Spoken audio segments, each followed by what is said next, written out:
E se eu te dissesse que o maior campo de batalha da sua vida não é o mercado, nem o governo, nem o seu chefe, é a cadeira silenciosa entre os seus ouvidos?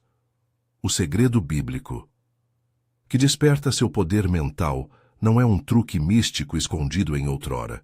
É uma disciplina espiritual, uma tática de guerra antiga, guardada nas Escrituras e deixada como legado para aqueles que tomam a mente como território a reconquistar. Você pode orar, jejuar, assistir palestras e ainda assim voltar para a mesma repetição de derrotas se não aprender a governar aquilo que você pensa. A Bíblia chama isso de levar cativo, e hoje eu vou mostrar como essa ordem divina opera como chave prática para acordar o poder que Deus colocou dentro de você. A maioria de nós vive passiva mentalmente. Pensamentos vêm e vão como folhas em correnteza e achamos que não temos escolha. Medo instala residência. Culpa placa um cartaz. Imagens de escassez fundamentam decisões ruins. O resultado, comportamentos pequenos, oportunidades perdidas, promessas não cumpridas. Isso é real e é sério. Mas é possível reagir. A Escritura oferece diagnóstico e estratégia. Há um segredo, não mágico, mas bíblico, que quando aplicado com fé obediente e ação perseverante, começa a reorganizar seu mundo interior e, por consequência, sua realidade exterior. Eu tenho explícita consciência pastoral e estratégica disso. Não falo de autoajuda vazia. Falo de uma prática enraizada em textos sagrados e validada por experiências de fé ao longo de séculos. Se você está cansado de resultados menores do que sua oração e seu esforço, fica comigo. Se deseja uma jornada de ativações práticas e estudos que ensinam a dominar sua mente como território do reino, curta este vídeo e inscreva-se agora. Prometo só uma menção curta aqui e depois seguimos firmes. O diagnóstico bíblico é direto. A mente é campo de batalha. Paulo nos dá a arma e o mandato. Levamos cativo todo pensamento para torná-lo obediente a Cristo. 2 Coríntios 10:5. Não é apenas um conselho psicológico, é uma ordem de guerra espiritual. Cada pensamento que você permite sem escrutínio instala uma estrutura, uma programação, que fala mais alto do que sua fé verbal. Provérbios nos alerta. Sobre tudo o que se deve guardar, guarda o coração, porque dele procedem as fontes da vida. Provérbios 4:23. O coração bíblico não é apenas sentimento, é a sede do pensamento, da intenção, da imaginação. Guardar o coração é estabelecer sentinelas. Vamos traduzir isso em linguagem operacional. Imagine sua mente como um computador, com um sistema operacional espiritual que roda scripts repetitivos. Se você permite que scripts de medo, perda e identidade ferida carreguem na inicialização, todo o seu dia será filtrado por essa lente. Sua fé pode proclamar vitória, mas se o software interno entende escassez, ele prepara o campo para a confirmação dessa escassez. Em termos neurocientíficos, seu cérebro faz seleção no que chama de estímulos relevantes, através do sistema ativador reticular, SAR. Aquilo que você alimenta mentalmente, o SAR destaca no mundo real. Não é mágica, é fisiologia. E a Escritura antecede e ensina essa realidade. O que você alimenta internamente tende a manifestar externamente. Mas atenção, não estou reduzindo o agir de Deus a um processo psicológico ou a um conjunto de técnicas. Deus é soberano e age segundo sua vontade. O que apresento é uma disciplina de parceria com Deus, um cooperar que exige súplica, arrependimento e obediência. Quando a Bíblia manda levar cativo, ela está delegando autoridade espiritual, autoridade que Cristo concede para governar sua mente, não para manipular Deus. Nosso papel é alinhar a mente à verdade divina e agir conforme essa verdade. Vamos descer agora aos textos e aos exemplos. Primeiro, 2 Coríntios 10:5. Paulo descreve pensamento como território hostil que deve ser capturado e tornado prisioneiro da obediência a Cristo. Contextualizando, Paulo enfrentava drogas de ideias, correntes filosóficas e acusações. Ele sabia que vencer batalhas externas depende de domínio interno, Não é um convite à negação da realidade, mas um chamado à reorientação do juízo. Cada pensamento tem de ser avaliado. Ele serve à verdade de Deus ou à narrativa do inimigo? Em Provérbios 4:23, guardar o coração implica vigilância. No mundo antigo, uma cidade com muros caídos era presa fácil. Sem muros, o inimigo entra. Seus muros mentais são hábitos de atenção e padrões de interpretação. Se você não vigia, o inimigo planta ideias que parecem plausíveis, e essas ideias enraizam-se em ação. Guardar o coração é restaurar o muro, é designar sentinelas que monitorem as primeiras imagens, as primeiras frases que você admite em seu local secreto. E agora, as histórias que revelam a mecânica dessa verdade. Jó. Não invento nada. Olho para o livro que escancara a luta humana frente ao sofrimento. Jó era um homem justo, esmagado por perdas e ataques. A narrativa mostra que o sofrimento pode gerar uma espiral de pensamento que amplifica a dor. Quando a mente se rende a interpretações autodestrutivas, Deus me abandonou, sou culpado, a história se complica. Mas observe, o texto também mostra que oração, confronto honesto com Deus e retenção da integridade interior são caminhos para uma restauração que vai além do consolo momentâneo. A lição prática: não torne sua mente terreno de autocrítica descontrolada.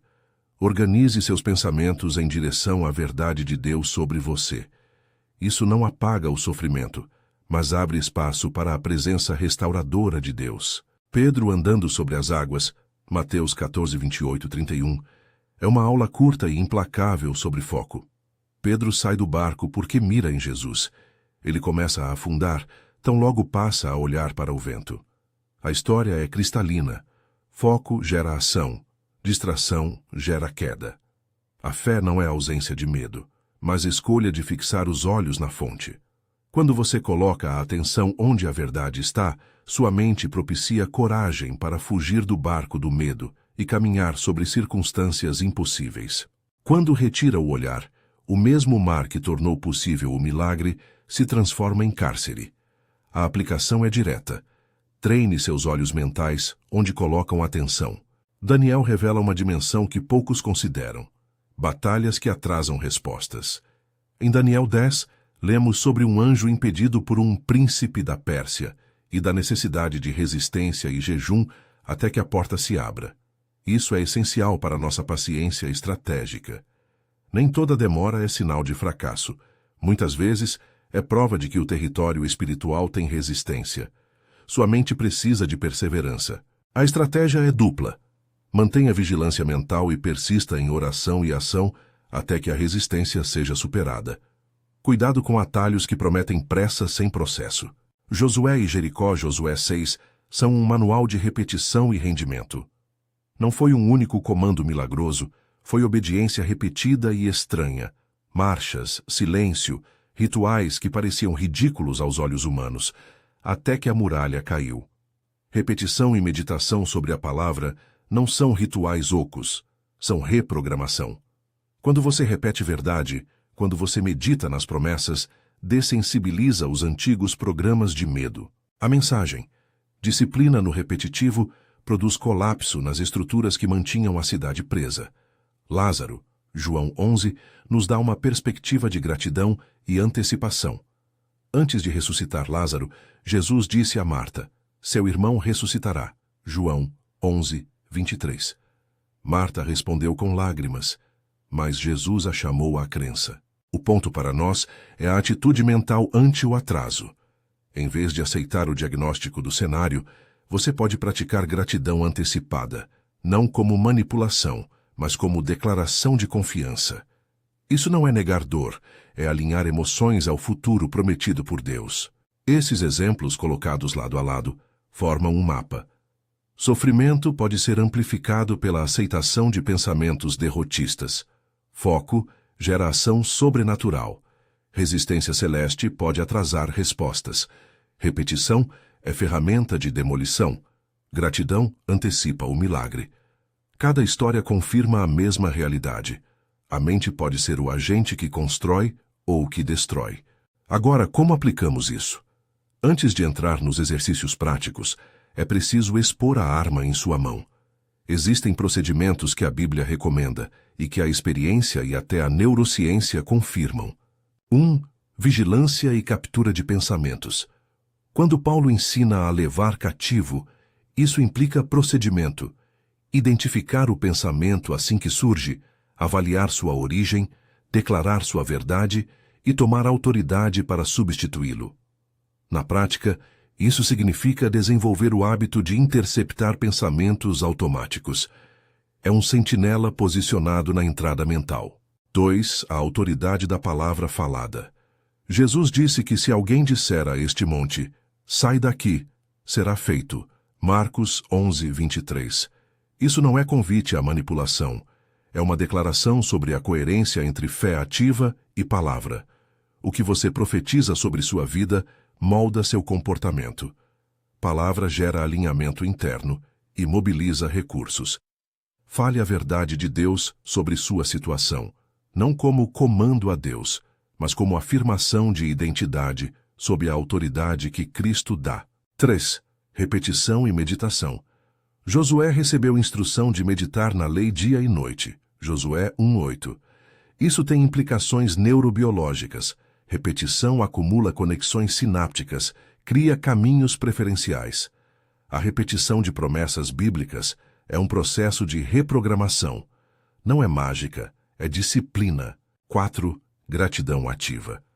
A graça de agradecer antes da solução realinha emoção e expectativa. Filipenses 4:6 nos convida à oração com ações de graças. Gratidão não substitui ação, mas muda o estado emocional e prepara a mente para ver provisões que antes pareciam invisíveis. 5. Movimento e obras. Tiago é incisivo. Fé sem obras é morta. Tiago 2:17. A fé que muda a mente se expressa em movimento. Pedro saiu do barco. Atos concretos quebram inércia e validam declarações. O plano sem execução é teoria. 6. Aliança de pares. Mastermind espiritual. A Bíblia reafirma que onde 2 ou 3 concordam haverá poder. Mateus 18:20. Cercar-se de mentes alinhadas acelera progresso. Comunidade gera responsabilidade e amplifica a oração. 7. Esvaziamento e entrega. Kenosis. A viúva de 2 reis que entregou tudo e foi sustentada, segundo Reis 4, demonstra que a atitude de confiar sem plano B abre portas de intervenção divina. Isso não é ensinamento irresponsável à imprudência, mas um chamado a priorizar dependência de Deus acima de segurança humana. Quando a direção do Espírito é clara, cada uma dessas ferramentas tem riscos quando mal aplicadas.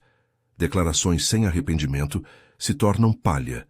Repetições sem contentamento servem de ruído. A vigilância sem misericórdia gera escrutínio paralisante. Por isso é vital manter o eixo teológico: presença de Deus, graça, obediência e ação. Não se trata de transformar a palavra em técnica de autoajuda, mas de viver a palavra como dispositivo que configura sua mente para obedecer a Cristo. Vou agora abrir uma ponte para a ciência, sem reduzir o sagrado ao natural. Napoleon Hill, no seu clássico sobre sucesso, descreveu o princípio da autossugestão, a repetição de uma ideia até que ela progrida da imaginação ao fato. A neurociência moderna explica parte disso. O SAR descreve como o cérebro filtra estímulos com base no que já foi pré-selecionado como importante. Se você crava sua mente numa promessa, o SAR começa a destacar oportunidades relacionadas naquela paisagem sensorial. Isso não substitui oração nem soberania. É apenas como Deus usou princípios de criação física para trabalhar com a disciplina humana. Use essa ponte. A Escritura e a ciência se encontram aqui.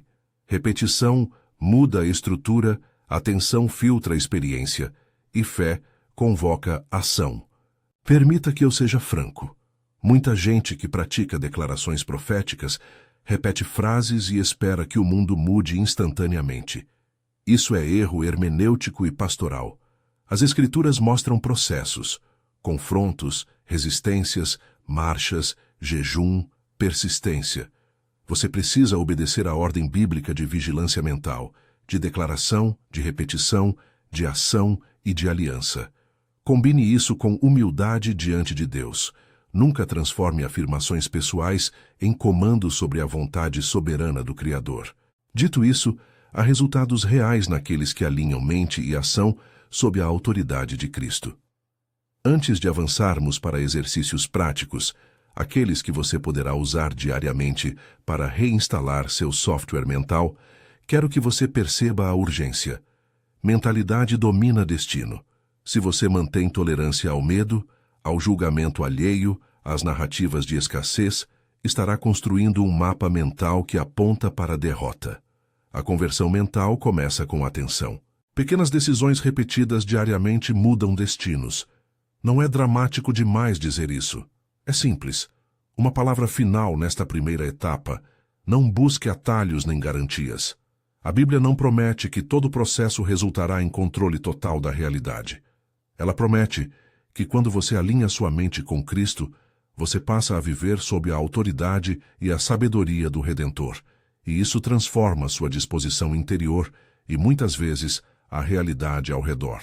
Persistência, comunidade e ação são tão essenciais quanto as palavras que você pronuncia. Estamos chegando a uma encruzilhada vital. Até aqui você recebeu diagnóstico, fundamentos bíblicos e provas narrativas. Você conhece agora as ferramentas que operam como alavancas. A próxima etapa é prática, sensorial e disciplinar, e vou te guiar por cada movimento. Haverá uma ativação guiada. Você aprenderá a capturar pensamentos no momento, a substituir imagens mentais, a declarar verdades bíblicas com convicção e a planejar movimentos concretos que tornem suas declarações efetivas. Haverá também um momento de oração breve para alinhar sua dependência de Deus, e um convite comunitário para compartilhar sua declaração pública como pacto. Mas antes de eu te conduzir a essa ativação, há um último ponto de alerta que não posso omitir. A batalha mental muitas vezes expõe feridas profundas, traumas, depressões, questões que exigem cuidado profissional. Se sua mente carrega sinais de depressão clínica, ansiedade severa ou trauma, busque suporte profissional enquanto pratica essas disciplinas espirituais. A fé não é substituta de terapia, é complemento. Ninguém vence sozinho. E agora, como prepara seu território para a próxima fase? Comece hoje com 3 passos imediatos e práticos. 1. Escolha 3 pensamentos que mais frequentemente te derrubam. Anote-os. 2. Substitua cada um por uma promessa bíblica correspondente. Escreva a referência. 3. Comprometa-se a repetir essas promessas por 5 minutos, manhã e noite, durante 7 dias. Simples, executável e, sobretudo, obediente ao texto. Você está diante de uma oportunidade. Entrar na minoria que decide governar a mente em vez de ser governado por ela. O segredo bíblico que desperta poder mental não é um mantra esotérico, é uma disciplina de vigilância, declaração, repetição, gratidão e ação, tudo alinhado à soberania de Deus e sustentado pela comunidade. Nas próximas passagens, vou te ensinar passo a passo como prender pensamentos como prisioneiros, 2 Coríntios 10:5, como marchar para derrubar muralhas internas, Josué 6, e como preparar seu coração para a manifestação enquanto persevera nas resistências que surgirão, Daniel 10. Prepare-se. Você vai aprender a identificar a entrada do inimigo em sua mente, a posicionar sentinelas eficazes, a falar com autoridade e, principalmente, a agir em fé. Uma nova forma de viver mentalmente começa com uma decisão concreta agora. Segure essa decisão firme, e quando eu voltar a te guiar, você estará pronto para a ativação que vai iniciar a restauração prática e visível do seu território interior. Agora que você decidiu assumir o leme desse território interior, vamos transformar teoria em prática. Não vou te dar fórmulas mágicas. Vou te entregar um protocolo bíblico, espiritual e prático. Uma rotina de guerra para a mente que combina vigilância, palavra falada, repetição, gratidão, movimento e aliança. Tudo isso alinhado à soberania de Deus e à responsabilidade sua. Se você aplicar com disciplina e fé obediente, verá padrões mentais mudarem. Não prometo resultados instantâneos, mas garanto que haverá movimento espiritual e psicológico quando houver consistência. Princípio operacional. Toda técnica que você emprega deve passar por 3 filtros: verdade bíblica, honestidade emocional e ação definida.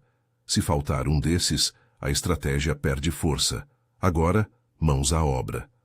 Protocolo diário. Rotina mínima para reconfigurar seu software mental. 1. Manhã. Rito da sentinela, 5-12 minutos. Ao abrir os olhos antes de acessar redes, e-mails ou problemas, faça um ato simples. Apresente sua mente ao Senhor. Leia um versículo curto e o repita em voz baixa por 3 vezes. Escolha, por exemplo, Provérbios 4:23 ou Josué 1:8. Declare uma verdade pessoal em primeira pessoa. Eu sou guardado pela sabedoria de Cristo. Minha mente está alinhada à palavra. Não é auto-engano, é um exercício de orientação. Pequenas repetições matinais programam o SAR, o filtro do seu cérebro, para selecionar aquilo que é coerente com a promessa. 2. Meio-dia. Checagem de campo. 5 minutos. Pare mentalmente e faça um inventário rápido. Quais foram os pensamentos dominantes da manhã? Quais imagens voltaram com frequência? Identifique 2 pensamentos automáticos que precisam ser capturados. Nomeie-os e escreva, mesmo que só em um bilhete no bolso. Essa exposição interrompe o circuito automático da vergonha e do medo. 3. Tarde. Ação concreta. 30-90 minutos. Dê um passo prático em direção a uma meta que a nova mentalidade comporta. Se sua declaração envolve trabalho, faça uma ligação ou envie um e-mail que mova algo. Se envolve família, tome uma atitude visível de cuidado. A fé que atua requer movimento. Pequenas obras tornam suas declarações críveis diante de você mesmo e diante do mundo. 4. Noite. Registro e gratidão. 10-15 minutos. Ao deitar, faça 3 coisas. Registre uma vitória do dia, mesmo que pequena. Confesse pensamentos que foram dominantes e substitua-os por uma verdade bíblica e agradeça antecipadamente por um sinal de progresso futuro. Filipenses 4:6. A gratidão noturna sela a mente com imagens de provisão, não de falta. Técnica central. Captura e substituição de pensamento. Este é o padrão operacional que Paulo pediu. Levar cativo todo pensamento. 2 Coríntios 10:5. Na prática, siga 5 passos imediatos, sempre que um pensamento nocivo surgir. 1. Interceptar. Reconheça o pensamento no exato momento. Dê um nome. É o medo do fracasso. É a voz da crítica. 2. Examinar. Pergunte: esse pensamento está de acordo com a verdade de Deus? Tem base factual agora? 3. Confessar arrepender. Se o pensamento promove desânimo, confesse esse padrão ao Senhor e entregue a culpa que não lhe pertence. 4. Substituir. Traga uma promessa da Escritura correspondente e declare-a com voz. Por exemplo, substitua: não sou suficiente por sou obra do Criador. Fui formado para realizar sua vontade. Contextualize com versículos como Salmo 139 e Romanos 8. 5. Agir. Faça um pequeno ato que confirme a nova verdade. Escreva uma tarefa completada. Ligue para alguém que traz alinhamento. Faça um simples ato de serviço. Modelos práticos de substituição. Exemplos. Pensamento: eu nunca vou conseguir isso. Substituição: o Senhor me guia. Ele equipa o que Ele chama. Base em Filipenses 4:13. Entendido com humildade e contexto. Declaração em primeira pessoa: eu sou capacitado por Cristo para dar passos fiéis hoje. Pensamento: sou marcado pelo meu passado. Substituição: em Cristo sou nova criatura. 2 Coríntios 5:17, contextualizado. Declaração: eu sou renovado. Meu passado não determina meu futuro. Pensamento: tenho que controlar tudo. Substituição: entrego ao Pai os resultados, mas faço a parte que me cabe. Declaração: Eu ajo com sabedoria e confio em Deus para o fruto. Como construir declarações que colaboram com a graça? As declarações não são ordens a Deus. São afirmações de identidade sob a autoridade de Cristo. Elas devem seguir um padrão. Curto e bíblico, usar palavras-chave da Escritura. Em primeira pessoa, eu sou, eu creio. Orientadas para a ação, incluem verbo que motive movimento. Com submissão à vontade de Deus. Conforme a tua vontade, Senhor. Exemplos de declarações. Eu sou guardado pela paz de Cristo. Minha mente escolhe a verdade. Eu sou herdeiro das promessas. Ajo com fé e humildade. Eu creio que Deus está abrindo caminhos. Dou o passo que Ele indicar. Ativação guiada. Visualização e declaração. Opcional.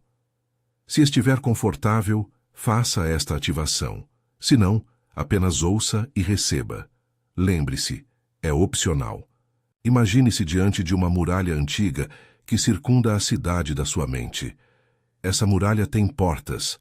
Algumas estão abertas e outras fechadas. Cada pensamento permanente é uma pequena semente plantada no solo da cidade. Agora, visualize sentinelas que você comanda.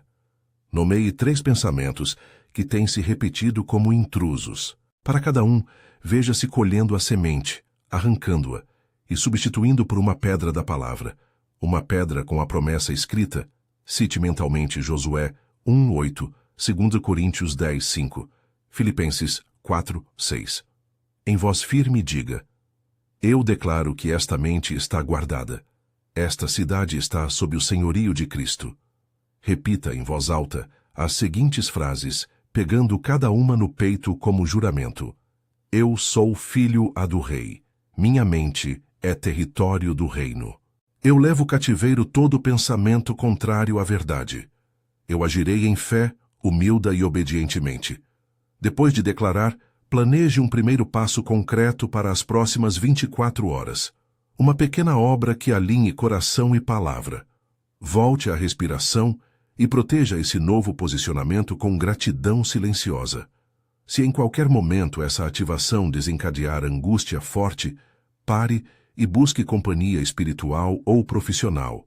Rotina semanal e metas de 8 semanas. Mapa de progresso. Transformação mental exige semanas. Aqui está um cronograma prático. Semana 1, identificação e estabelecimento de sentinelas. Registre os padrões de pensamento. Defina 3 promessas bíblicas para repetir. Estabeleça o ritual matinal de 7 e 10 dias. Semana 2, 3. Repetição intencional. Repita as promessas. 5 minutos manhã e noite. Faça a checagem de campo ao meio-dia. Execute pelo menos 3 atos concretos que confirmem as declarações. Semana 4, 6.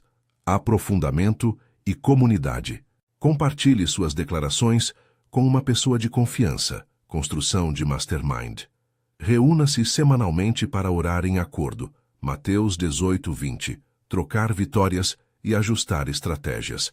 Identifique resistências persistentes e trate-as com confissão e oração. Semana 7 e 8. Consolidação e mobilização. Amplie ações práticas. Documente mudanças visíveis no comportamento e nas oportunidades. Faça um jejum curto, consultando orientação pastoral e médica quando necessário, para clamar por rompimento de resistência, lembrando o exemplo de Daniel 10, onde a perseverança foi necessária. Aliança de pares. Como montar um mastermind espiritual. Reúna 3 e 5 pessoas que compartilhem o objetivo de vigiar a mente. Regras básicas. Encontros semanais de 30 a 45 minutos. Compartilhar 2 coisas. Um pensamento dominante que foi capturado e uma ação feita em obediência. Orar em concordância por uma solicitação prática. Estabelecer confidencialidade e gentileza. A correção deve ser feita em amor. Riscos e limites. Cautelas pastorais. Não empurre ninguém a abandonar tratamento médico. Se houver sinais de depressão clínica, trauma ou ansiedade grave, buscar ajuda profissional é prioridade. Não transforme afirmações em mágica. Se algo não mudar, persista com humildade e recorra à comunidade e a direção pastoral. Evite frases que prometam riqueza automática, cura instantânea ou controle sobre a vontade de Deus. Substitua por frases sobre identidade, obediência e atuação fiel. A batalha do atraso. Agir enquanto espera. Há temporadas em que o céu parece fechado e o príncipe da Pérsia opõe resistência. Daniel 10. Nessas horas, as táticas são persistência, jejum quando indicado, apoio de intercessores e multiplicação de declarações alinhadas à palavra. Use o tempo do atraso para consolidar hábitos. Mais vigilância, mais repetição e mais obras que você pode fazer mesmo sem ver a resposta completa. Esvaziamento prudente, kenosis. A atitude da viúva em 2 Reis 4 é extraordinária. Ela deu tudo e Deus a sustentou. Ainda assim, o princípio não autoriza a imprudência. Esvaziamento aqui significa disposição de depender de Deus acima de todas as seguranças humanas, quando a direção do Espírito é clara. Antes de eliminar o plano B, consulte líderes espirituais e pratique sabedoria. A entrega radical é ato de fé. A abdicação imprudente é irresponsabilidade. Como medir progresso sem cair em auto-julgamento? Progresso raramente é linear. Meça por frequência com que você captura pensamentos, número de obras concretas realizadas por semana, qualidade de paz interior ao final do dia, testemunhos simples, mais risos, menos ruminação, melhores decisões. Mitos a evitar. Diga a palavra e tudo muda. A Escritura mostra processos. A força está na aliança entre palavra, fé e obra. Repetir 21 dias e está pronto. Neuroplasticidade é variável. Semanas a meses são mais realistas. Se não vejo é porque não aconteceu. Deus pode trabalhar em causas subterrâneas antes de derrubar a muralha. Exemplos práticos de aplicação em contextos diferentes. Empresário. Declarar identidade profética. Sou administrador fiel. Planejar uma ação de marketing pequena e avaliar resultados por métricas reais. Líder de ministério. Formar um mastermind para orar por projetos e estabelecer tarefas de serviço prático. Pai ou mãe. Substituir pensamentos de insuficiência por declarações bíblicas sobre herança e autoridade parental. Então, agir com pequenos rituais de presença diária. Uma palavra sobre autoridade espiritual, onde termina a nossa responsabilidade e começa a soberania de Deus. Nossa autoridade é delegada e funcional. Governar pensamentos, confessar verdades, agir em fé e buscar a presença de Deus. A soberania de Deus permanece inteira. Não estamos aqui para comandar Deus como máquina. Oramos, proclamamos e trabalhamos e entregamos os resultados ao Senhor. Essa tensão prospera na humildade. Oração final de entrega e declaração de identidade. Pai Celestial, reconhecemos hoje que grande parte da batalha acontece dentro de nós. Pedimos que o Senhor venha como capitão das nossas mentes, que envie seu Espírito para posicionar sentinelas, para nos revelar os pensamentos que devem ser levados cativos e para nos dar coragem para agir. Purifica, Senhor, as imagens que têm nos prendido. Substitui-as pela Tua palavra viva. Dá-nos sabedoria para distinguir aquilo que é nosso e aquilo que é intruso. Ensina-nos a declarar a verdade em obediência e a mover-nos com coragem nas coisas pequenas e grandes. Em nome de Jesus, nos comprometemos a guardar o coração. Provérbios 4:23. A levar cativo todo o pensamento, 2 Coríntios 10:5, e a viver como herdeiros do reino. Entregamos os resultados a Ti, crendo que Tu és soberano e fiel. Amém. Últimos conselhos práticos antes de você agir. Comece pequeno e fiel. A repetição é a arma do tímido e do persistente. Registre tudo. Uma ficha simples com pensamentos, versículos e atos ajuda a manter responsabilidade. Procure uma comunidade. A corrida cristã não é solo, é em corpo. Revise suas declarações a cada mês. Ajuste conforme o Senhor revela. Agora, se esta ativação tocou seu coração, faça um pacto público. Escreva nos comentários a sua frase, por exemplo, "Minha mente é meu reino", em caixa alta. Declare sua intenção frente a outros. Isso cria responsabilidade espiritual e força comunitária. Se você quer receber mais ativações práticas como esta, inscreva-se e ative as notificações. Compartilhe este vídeo com alguém que precisa aprender a governar a própria mente. Levante-se, guarde o coração, tome a mente como território e, com humildade e ação, veja Deus mover o que só Ele pode mover. Seus pensamentos são campo de batalha. Que a sua prática seja de vigilância, palavra e obra, sempre sob a autoridade de Cristo.